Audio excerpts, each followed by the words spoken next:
I feel like we adapt pretty well. What are we adapting to? But I think it's the consumerism. Right, we adapting to what is created for us. We struggle with is creating the things. We will adapt to whatever is created. Yes. But right now we have full creative power and potential. We have the ability right now to create anything. Stimulation like coffee, swear they ready to risk it. D&D if it's positive, never fail, they'll miss it. Entitlement, hypertension, accountable is deficient. Painted like I'm Da Vinci, but own it like my invention. I feel like I benefited when reading my brother's sentence. Welcome to another episode of One Goal Away, where we give you real business insights on tech, business, and transformation and growth. We're not another podcast. We're your blueprint to change. It's your boy, Coach Q. It's your boy, Joshua Mundy, man. We excited, man. Episode 3. Hey, look, we right back. You know what I'm saying? We said we was going to be consistent and we doing that, man. So I'm excited, but we got some good stuff to talk about today, man. You know, we've been kind of sharing and looking at a lot of different information on YouTube and just things just happening in the landscape, in this country, business, tech, entertainment, all these distraction spaces, but let's get into it, man. Yeah, let's we're gonna have some great conversation. It's a lot going on around. I mean, the center of conversation right now is Donald Trump and America, and really the heightening of like confusion. And I think everything now, the markets are tanking, right? They're wondering like, okay, are we in a recession or is this a forced recession? Do you feel like it's a forced recession or are we in a true recession? Because I feel like it's forced based upon his moves and what he's doing and the tariffs. I feel like he's breaking everything down to zero or trying to break everything down to zero. So how do you feel like where we at right now? I do feel like we're in a recession or going into a recession. I do feel like it's forced.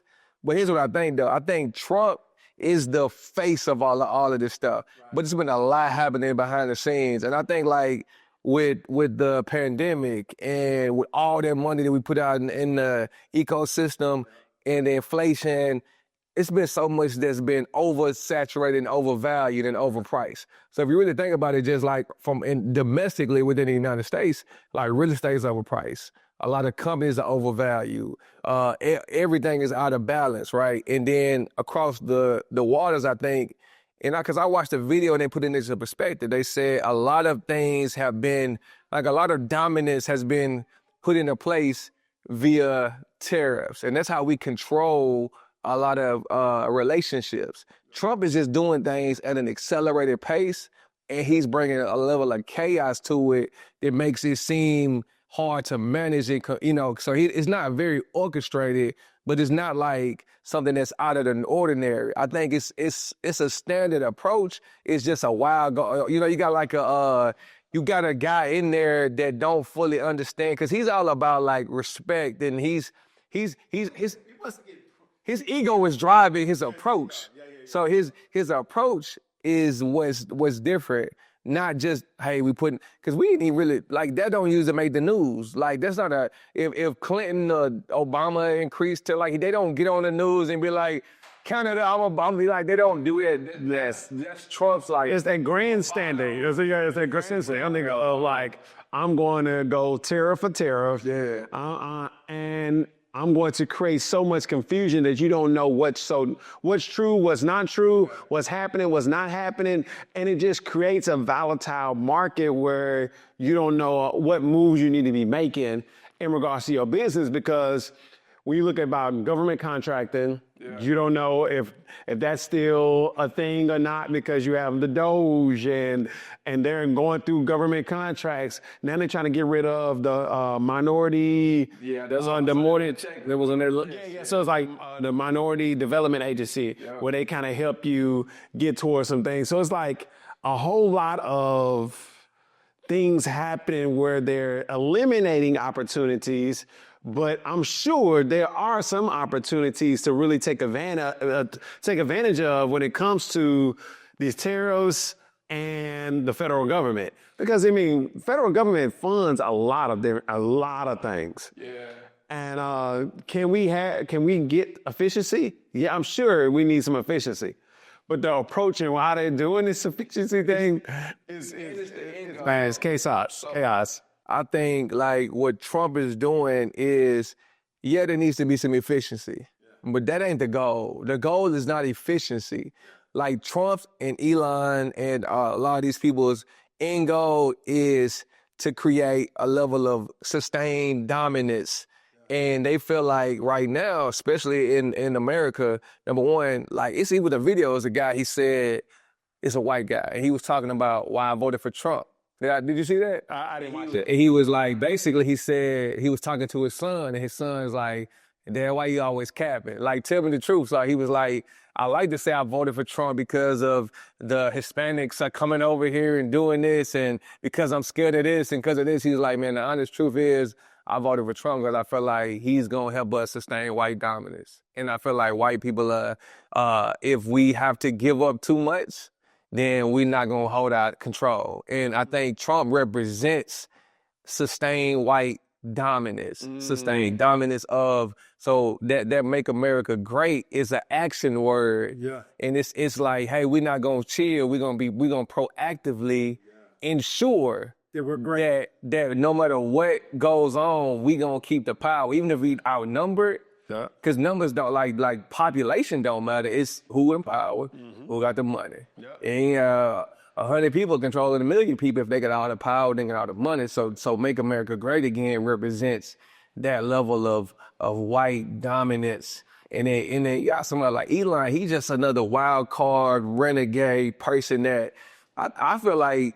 The more I look at it, I think Trump is controlling Elon more than Elon is controlling Trump. Better believe it. Elon is another pawn in Trump's. But Elon is here's how he's positioned it. So now Elon is the face of mass layoffs. Yeah. Elon he's the one that always is of federal cutbacks and your Social Security getting cut and all these things. So now, what I was telling you last night, that now more things are going to get done because it is not minorities hollering and screaming. It's not the black folks that's marching and hollering and screaming about Tesla and protesting. No, it is white people, veterans that are hollering and screaming about all the moves that he's making because they didn't think it was going to impact them. They voted for something they thought it was only going to impact. Which is crazy. The AIDS, the immigrants, they thought that all these changes were going to affect them, but not knowing that, bro, you were voting against your own best interests. And now all these things are impacting you, and now you want to holler and scream. Now you want to go to the town hall meetings and holler and scream in the meetings and do all these things because it's been our struggle the whole time. We've been hollering and screaming about the government the whole time. Now it's impacting you. And you want to do something. Now you want to do something about it. But the reality is that, honestly, like I'm a very positive, optimistic person. Yeah. But from a realistic standpoint, it's too late. Like it's too late on that front. Because like I said, Trump, he's in year 1, month 3 of a 4-year run that you can't, unless we're going to impeach him, he got 4 years, right? And we can't impeach him because he owns, he has the House. Can't impeach him, right? He has the Senate.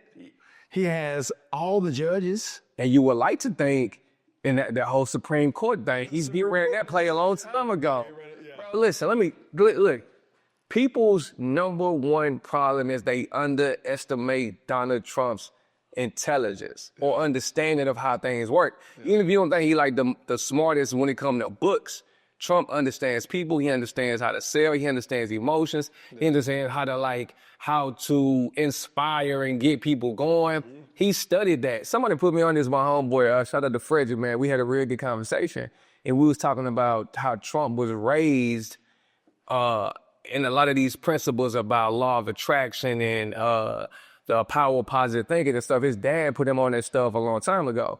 And what I did know is that, I don't know if fact check this, but basically he was like Nikola Tesla, who's like one of the OGs of a lot of the principles that we've learned and live by. Trump's uncle bought a lot of he got a lot of artifacts that Nikola Tesla left behind, and his dad, so it's been in his family all this time. They've been understanding and just like really just knowing how to garner, how to create, how to develop this energy to get whatever you want. Yeah. It can be used for good or bad. Like, it doesn't matter if it's positive, negative, like the laws and things just work. Trump understands it. He uses it. That's the only way you can go from, I know he had some money, but there's a lot of people that got money that haven't been able to navigate to become a real estate developer, get in this position. He was on he got an apprentice show. Yeah. He went from here and And here's the thing about it. He's doing this all while still bankrupting his companies, losing. And it just shows you that, do people really even care? so here's the thing about that. So I was talking to somebody today this morning. They was talking about Trump. They read his book, and they was telling me what they read in his book about how he's he just go for whatever he wants. Like, he puts it out almost. Remember that day when you was like, remember the school? The school. He was like, yo. Yeah, we better get this. Yeah. And so Trump moves like that all the time. And here's what he don't. He doesn't care about risk, because if it doesn't work, he'll bankrupt that idea and go do another one. Yeah. We get so attached emotionally to what we're trying to do.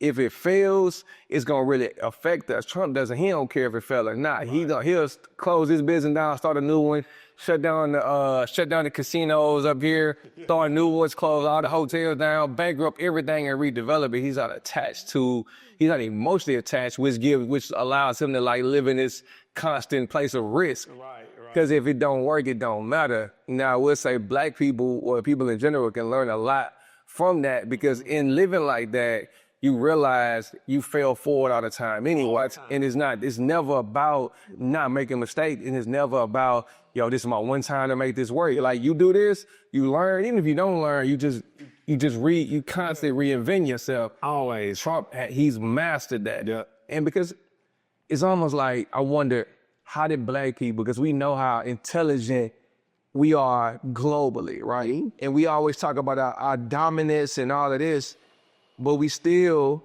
I don't want to go down the rabbit hole of this conversation, but just on a high level, we still allowed this takeover to happen when we put ourselves in this position. Yeah. Not intentionally, not even getting into we put ourselves in it, but I'm saying, like, there's things happening or that have been happening, and we didn't foresee the end goal as it was happening, where we could have circumvented the process, right? Mm-hmm.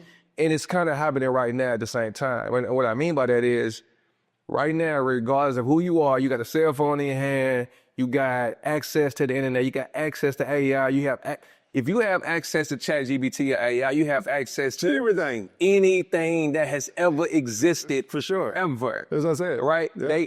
The guy was talking. He said AI, Web3, smartphones, all of this technology has always existed. We just didn't understand how to use it or how to tap into it. Sure. So nothing is created.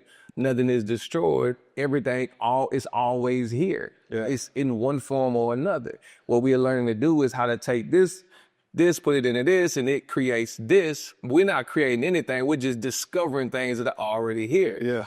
So right now, because of this mass confusion and mass chaos that Trump puts out, or that exists via social media and everything else, it got us back in that same position back in the day when we were slaves, and we didn't have access to the books, except this time we got the information right here. We just got a mental block that's keeping us from access. And you can get on ChatGPT and say, give me the step-by-step blueprint to do anything. And here's the thing, here's what we are, and that's what we always talk about. It's not you don't need any more information. The info is there, bro. The information is not here. It's just you lack execution. You can tell Chat right now to build you out a full-fledged business plan in 10 seconds, bro. It'll tell you step by step, like, Chat, I want to build $1 million company in 6 months. Tell me exactly what I need to do. It'll give you step by step by step by step. But what we do is we lack, and it's just almost like information overload. So now I have too much information. I don't know what to execute. I have less information now. I got to go join 10 different iterations of the dang on entrepreneurship center and all these things. It's like, bro, you just buying time. No, you need to go out here and execute. It ain't no program, it ain't nothing. You got to take the plan and go execute the plan. And it's just a good segue to really, like, from a business standpoint, is you see a lot of things are unfolding right before our eyes. And really, I think a lot of businesses, we all have to get at the table and really start strategizing, not for right now, but for 3 years from now. Future. For the future of what this thing is going to look like from a standpoint of what I'm doing right now, is it relevant 3 years from now? And we have to get out of the right now space and say, okay, we're talking about it now. Like, we have a technology school, or what we're offering now, is that going to be relevant 2 or 3 years from now? Like, what does that look like from a standpoint of what technologies are going to be out here? Is AI going to be dominant? Is it going to be a whole nother thing it's another iteration of AI? What we doing, is it effective now? You know what I'm saying? Like, we have to get from a standpoint of really being, I said this last week, we got to be proactive when it comes to really developing what our businesses are going to look like from the future forward. But do you think, I'm listening to, as you was saying that, it dawned on me what I think the issue is. Yeah. We don't think, like, people don't have original thoughts a lot. So people, I think what we're struggling with being future thinking. Like, we like struggle mode and survival mode has us like we thinking 30 minutes at a time. You know what I'm saying? Like, we thinking literal in 30-minute increments. And so it's like, sometimes to go into 2 or 3 years from that is scary. Yeah. Because it's unknown. And that's why, like, if you really think about it, that's why 5% of the world controls 95% of the world, because 95% of the people need to have things pre-planned out for them. Yeah. They don't like uncertainty is too scary. Yeah. So to think into the future of 3 years or 5 years, because I'm not gonna lie, it's never been as unpredictable as it is right now. So like, if I sit down and I was talking to my homeboy, his daughter going to college, and my daughter is 17, she'll be going to college this year too. Yeah. I don't know. I have no idea today what career to tell her will be profitable in 10 years from now. Right, for sure. Like, the way that, and I'm gonna get on the AI agents in a minute, but the way they're talking about the AI agents and autonomous everything that we do today is possibly not gonna be relevant in the next 10 to 15 years. Thanks. But here's the thing, there is gonna be something that's relevant. We have no choice but to adapt to it. Yeah. So if we can just release that attachment to the way things are, if we like, is that Who Moved My Cheese is on steroids, you know what I'm saying? Like, like, things are not going to be the way they are right now, and it's okay. But I don't think we don't lack adaptability, because we adapt. You just think about how much we have adapted from, let's just take cell phones. From what you had, from the time you had to go to the payphone to make a phone call, to call somebody, to the pager. And you went from the pager to a semi-smartphone. We went from that to a smartphone.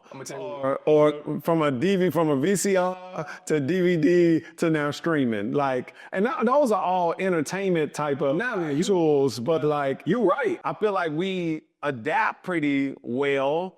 What are we adapting to? But I think it's the consumerism of, right, we adapting to what is created for us.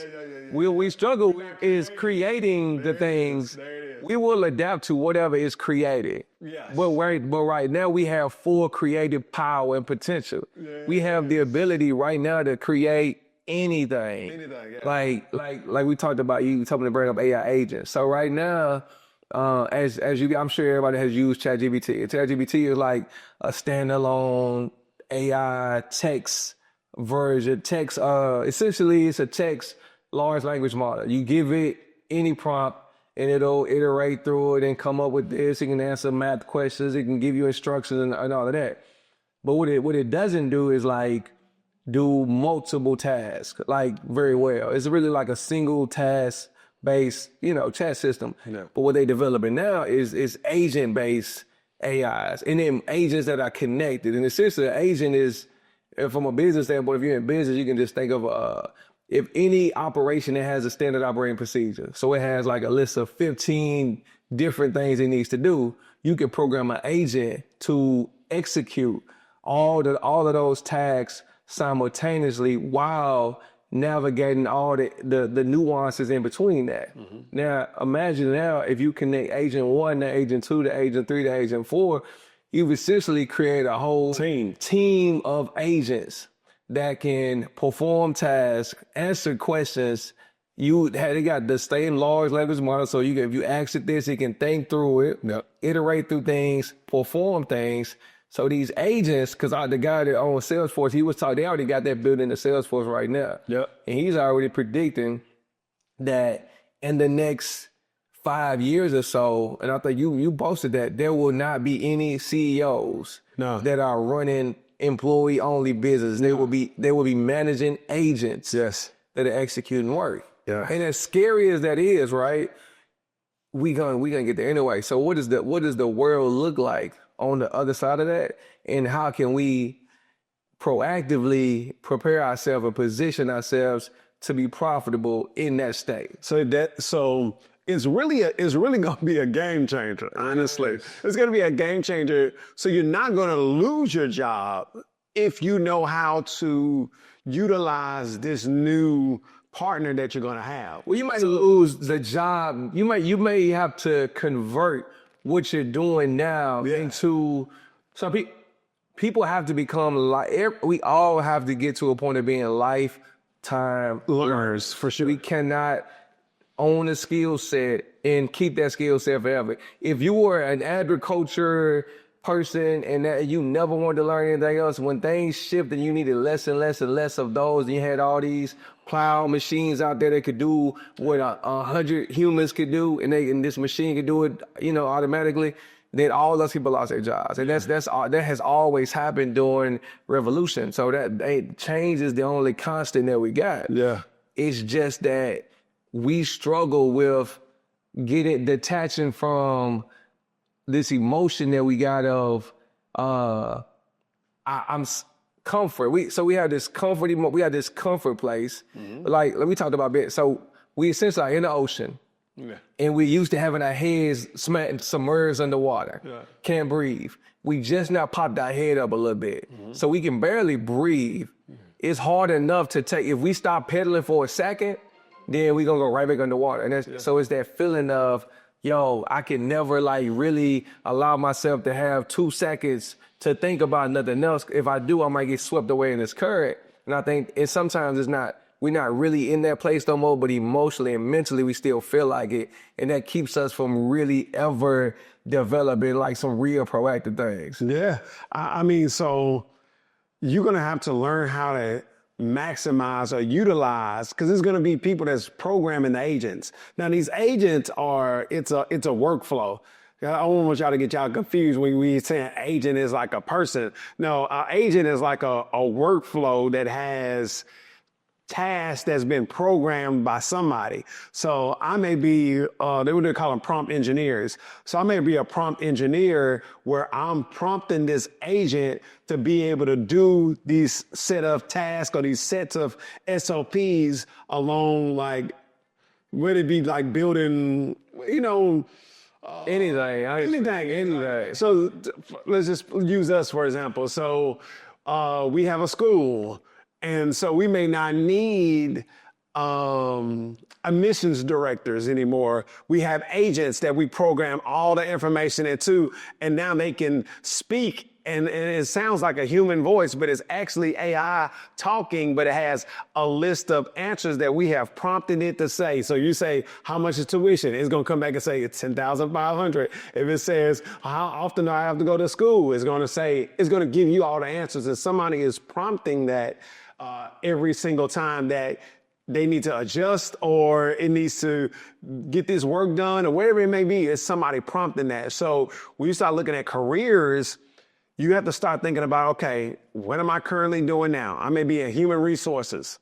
All right, cool. Your job may not change as far as the type of work that you do. You just may spend more time programming an agent to now be able to go out and give all these human resource answers. So that's what they're building this software to do. It's not to really, because you cannot replace everybody. It's just you have to develop a skill set so that you're unreplaceable. You know what I'm saying? And the skill set is the thing that we struggle with the most. The skill set that you need to develop is a thinking skill set. Yeah. Because in prompt engineering, it's all about how you can articulate and formulate what you're looking for. Yeah. And if you struggle, we be in relationships, you go on a day, you're like, hey, you're getting to know somebody. Yeah. And it's like, what you looking for? People struggle with that. They can tell you what they're not looking for, but people are struggling with telling you what they're looking for because most people have not sat down and really thought about, what do I really want? I just know the stuff I don't like. Yeah. And other than that, I'm winging it. So when you're dealing with these prompts and these, this AI agent or ChatGPT or whichever version you're using, DeepSeek or whatever, the better you are at articulating, mapping out all these different variables that you're looking for and really giving it like nuances so we can really, the better you can prompt it, the less generic your response is going to be. So that's really what prompt engineering teaches you do. It teaches you how to articulate your question, but you got to be a thinker though. Yeah. And I think that that's not something that we have been very versed in. Yeah. We ain't even versed in thinking, bro. Like we ain't been thinking. I want to ask you something real quick before we get out. I think we got a few minutes left. So we talked about we're possibly going into a recession. Yep. I know, man. We talked about like, you need to get cash. You need to get cash. Can we get liquid, right? Yeah. Because I know even my guy I talked to, this my investor. He told me right now, like if you're gonna need cash in the next 5 years, you probably need to keep it liquid. Yeah. Like do not invest in anything because it's everything is up and down. The stock market, you got to be able to ride these long-term waves. So right now they got something. It's called stable coins. So basically, a stable coin is it's crypto, but it follows the U.S. dollar. So essentially, think about instead of putting my money in Bitcoin that can go up or down, I'm gonna put my money in a stable coin and it's gonna always stay the same. Okay. The benefit of that is, instead of me putting my money in a bank, it's almost like stashing your money away. In a crypto, there's never going to change value, but your money is going, if I put 1,000 in there, in 12 months, that same 1,000 will be there. I'm not going to make no money, but I'm not going to lose no money. Okay, gotcha. So it's essentially, is it like a savings account? No, it's a cryptocurrency. It's a coin that you invest in, kind of like Bitcoin, but they call them stable coins. And they're essentially, they follow the U.S. dollar. So if the dollar is worth this today, that's what the stable coin is going to be worth. So if you put your money in that, it will always follow the U.S. dollar. The benefit of that is, we talked about you need to find some other, is the Federal Reserve going to say, hey man, we got 10,000 is the max that we going to guarantee. Yeah, we just don't know what we're going into. Yeah. And I think we got to be a little versatile and understand that like, to navigate these waters, expect anything right now. Yeah. And prepare yourself. And not just men, but I'm speaking to men in particular. I think this is a time we talked about leadership. And I think about leadership is strategy and it's being proactive and it's like getting ahead of things and not reacting to things too late. And I think if you got a family, if you run a business, you don't have the opportunity right now to not be on top of strategy and preparing, making sure that you got yourself financially, physically, emotionally, your health need to be right. Like this is the time to get all those things in order across the board. So we don't have no downtime for that. No, not at all. So from a strategy standpoint, let's just touch on strategy. I would just say, look at your current business model right now and see, okay, based upon what's happening in politics, how is that going to impact my current business model? Whatever is happening in DEI, is that going to impact my current business model? A lot of big corporations don't make big decisions on just making decisions. They make their decisions off of who's leading the world. So they always, it's nothing personal. So I want us to get out of the personal type of things that happen when corporations make decisions. It's nothing personal. They just base it up on who's running the country. Yeah. So if tomorrow Trump is out of there and it's the Democrats running the country and they say, hey, we're back with DEI and all this other stuff, guess what Amazon's going to do? They're going to say, hey, y'all, we're back with DEI. If the leadership says, hey, man, we don't want to put nobody above nobody, guess what? They make those decisions based on that. And that's how we have to move. So when things are uncertain and if it's going to greatly impact your current business model and what you're doing, you have to make an adjustment. You have to pivot. We have to look and say, okay, now where is the money? There is money being made. Sure. Okay, so we're not going to act like there's not money being made, but what am I currently doing? Where are the opportunities and then where are the threats? We already know the threats are happening with just uncertainty, which impacts markets, which impacts corporations spending money. So if you're doing B2C, then they may not be quick to spend some money with you. So we have to figure out, okay, where is the model and where I can make some money? So that's what I really want you to do is just really evaluate your business model, see, okay, where am I making money? And then where am I not making money? That's why I tell Quawn, I say it's easy to build $1 million company. It's easy to build a $10 million company. And it's easy to build a $100 million company. It sounds crazy, like, okay, it's easy. No, whatever I'm doing to make me $1 million, I got to go replicate that 10 times. It's that simple. It's like, okay, if my business profile is like, okay, they need to be a Fortune 500 company. They need to have 300 employees. They need to be doing this much in revenue. Then I need to go find 10 more companies that are that same kind of model. And then I got to just go replicate that. That's how you really scale to where you want to be, is just figuring out what works and then duplicating that and stop like throwing darts at everything just to see what sticks. No, like really start to bring in your focus.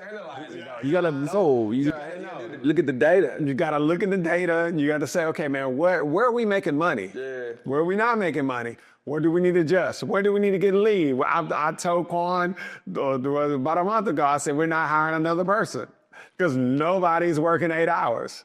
Like nobody ever works 8 hours again. That's why they're really pushing for or people to come back in the office, honestly, because honestly, you probably could do your job within 3 to 4 hours. So let's not continue to add more people that's going to work 3 or 4 hours. No, let's get maximum amount of effort and work out of the people that we do have. Yeah, I mean, I think that, and then there's also like 80 to 90% of your revenue comes from 10 to 20% of your customers. Yeah. And I think for us, when we went B2B and then B2G, if you really look at it, so if we look at our accounts receivable, right? We still get money from students, we get money from this, we get money from that. But 80 to 90% of our money come from a few sources. I don't even get deep into what we get our money, but essentially we've identified 80 to 90% of the money we make comes from here, and now we 10 toes down on that. Yeah. And that has put us in a position to really start reaching our goals, because we're not now going after all of these things. We say, what is that? Yeah. So I think if you are in any type of business, if you in B2C, if you in B2B, whatever you in, you need to find out where you really at. Let's say you in the retail, the restaurant business, right? You're probably gonna realize like a certain segment of your customers come in and spend all the money. Everybody else is in the lawyering. Yeah. So honestly, so what you gotta do is figure out how to get more of the people that are spending in, and then how to keep the people out that are just taking up space and time. Yeah. And I think that's the motto but you gotta identify who's really spending money. Yeah. How do you attract more of them and less of the people that are not spending money? And that's what causes any business. And also, last thing I'm gonna say, if you are in a commercial space, right, please leave your business model and see if it can go virtual. See if there's a possibility to run your operation from a virtual standpoint. I know it's not as connected. I know it feels good to be in there. I know the ribbon cutting ceremonies are amazing. I know it's good. I know it just feels good. Right, it's good, yeah. It's so much overhead in 2025 to have a physical brick and mortar business. If it can be operated virtually, remotely, that's the way, that's the sustainability play. Yeah. So it may not feel good. Like I wish we could just have a school and have everybody in there, but it doesn't make business sense. So we doing what makes sense. Right. And that's how you got staying power. We're going into year number 6 by being agile enough to adjust and adapt. So I would just say, whatever you're doing, don't quit. If it's not working, look at the data. Like Josh said, get lean, identify where the money coming in, adjust and adapt. But do not quit your 9-to-5 job right now. Yeah, and master the data. That is the key. Master the data. And yes, do not quit. They're a good thing too. Listen, I understand. Listen, you was in church. You was in church yesterday and you got a good word. And the Lord said, step out on faith. And I think the pastor may say, step out on Jesus, don't do it. But right now, in a standpoint, because I don't want to come off like I'm telling you what to do. You're going to do what's best for you. But when things are unstable, it's just not a good, it's the timing. It's all about timing. Your idea may be great. Work on your idea as well as have your good W-2 as well. And then when it's time to make that full-time step, you're able to, because you have done the research, you've actually leveraged your W-2 to go get lines of credit because your income is stable. You can go and stack your lines of credit up. You can do all these different things before you take that step out here to really get into the shark's waters. Yeah. So, it's just right now, it's just an unstable time. So just make this a good time to really start building your business. Make sure that you have a good business model that is going to make money. All right. Posting and saying, I got it, and all that feels that you can't deposit that. And getting just having an LLC is not a business. It's not mean you have a business because you have an LLC. You can't deposit that. You know what I'm saying? Okay, I got an LLC. Where are the customers? Where's the money? Where are the checks? You can't deposit those things. All the awards and the recognition, guess what, y'all? You can't deposit that. EDS don't take awards and recognition. They want the money. So you got to make sure that you're doing things that are actually revenuing and making money. But hopefully you all continue to tap in with us, man. This is One Goal Away podcast where we're going to just give you real insight, just real conversation. It's like conversation that we have on the phone all the time too, but we actually just bringing it right here. So make sure y'all join our Discord channel, which we'll have in the description in the comments, where we're just a whole bunch of thinkers, go-getters that are actively looking for ways to just scale up and just be better humans from a standpoint of working out to like mentally. It's just everything in there, man. Yeah, man. It all translates, like you said, like mental, financial, just becoming a better person, more tapped in, more disciplined. You're going to see the benefits across the board. Join the Discord, tap in. If you're watching this, but you have not subscribed, subscribe. One Goal Away on YouTube, your Coach Q on YouTube. I am Mr. Mundy. I am Mr. Mundy. Follow us on Instagram. Yeah. Tap in with us, man. Like, this is episode number 3. We're going to keep this going. We have 100 every week. We got a 100 episode commitment. Yes. So we're going to at least do 100 of these things, man. And also, before I leave this, man, believe in yourself. Like, I want to just put some positive words out there. I think the most important thing is self-belief and discipline. Like the purest form of love is discipline and keeping your word to yourself. Once you're able to do that, you just don't have no idea what you can accomplish. So tap in, believe in yourself, stay locked in. It's Coach Q. Let's go.